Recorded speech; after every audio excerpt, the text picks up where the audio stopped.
పూర్వం ఓ అడవిలో ముసలికొంగ చంపక ఉండేది.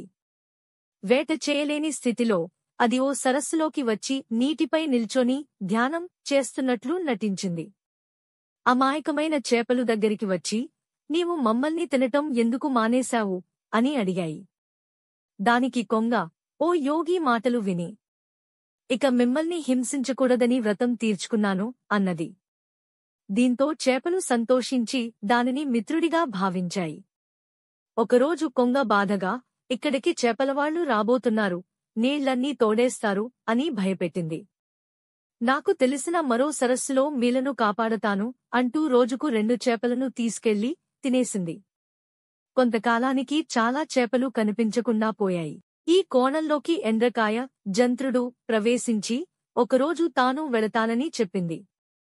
కొంగ దానిని ముక్కుతో ఎగిరింది. కాని జంత్రుడు కొంగ మెడను గట్టిగా పట్టుకుని ఆకాశంలోనే కొరికేసింది. కొంగ అక్కడే ప్రాణాలు వదిలింది. మొరల్: మోసం ఎక్కువ కాలం నిలవదు. బూటకపు